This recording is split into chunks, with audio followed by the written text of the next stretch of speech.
지금 수도권 2단계, 비수도권 1.5단계인 현행 거리두기 단계가 3주 더 연장되자 유흥업소 업주들의 반발은 커지는 분위기입니다. 수도권 곳곳에서는 여전히 산발적인 집단 감염 사례가 이어지고 있습니다. 현장에 나가 있는 취재기자 연결합니다. 황보혜경 기자. 네, 유흥업소들이 몰려있는 서울 역삼동 거리에 나와 있습니다. 네, 그곳 분위기 어떻습니까? 네, 보시다시피 지금 이곳에는 유흥업소들이 많은데요. 집합금지 명령이 내려진 상황이라 문을 연 업소 모습은 없습니다. 조금 전 중대본 회의에서 수도권 2단계, 비수도권 1.5단계인 현재 거리두기 조치를 더 연장하기로 결정했습니다. 네, 확진자 추이를 보면 최근 일주일 평균 651명꼴, 지역 발생 확진자는 628명 상황입니다.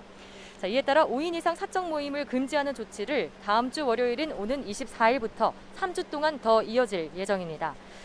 수도권 2단계, 비수도권 1.5단계인 현재 거리두기 단계는 지난 2월 중순 이후 지금까지 6차례 연장되면서 석 달 넘게 이어져 왔습니다.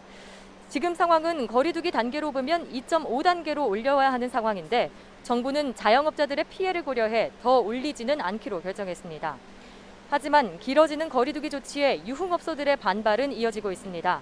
식당이나 카페, 노래 연습장 등은 밤 10시까지 영업이 가능하지만 유흥업소에는 집합금지가 유지되고 있기 때문인데요.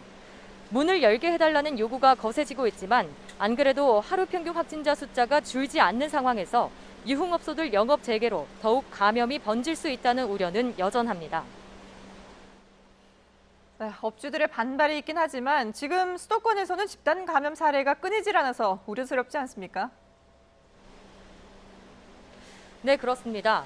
서울시는 최근 동작구 한 음식점과 관련한 누적 확진자 수가 21명이 됐다고 밝혔습니다. 이 음식점의 경우 지난 14일 손님이 처음 확진된 뒤 지금까지 계속 감염 사례가 이어지고 있는데요. 노원구에 있는 고시원의 경우에도 하루에만 6명이 추가로 감염되면서 모두 17명이 확진 판정을 받았습니다. 영등포구에 있는 한 음악 연습실에선 지난 15일 첫 확진자 발생 이후 누적 확진자가 모두 25명이 됐습니다.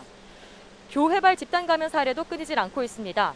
구로구의 교회에서는 현재까지 모두 10명이 확진됐고 경기 안산시 한 교회에선 15명, 부천시 교회는 11명이 각각 확진됐습니다.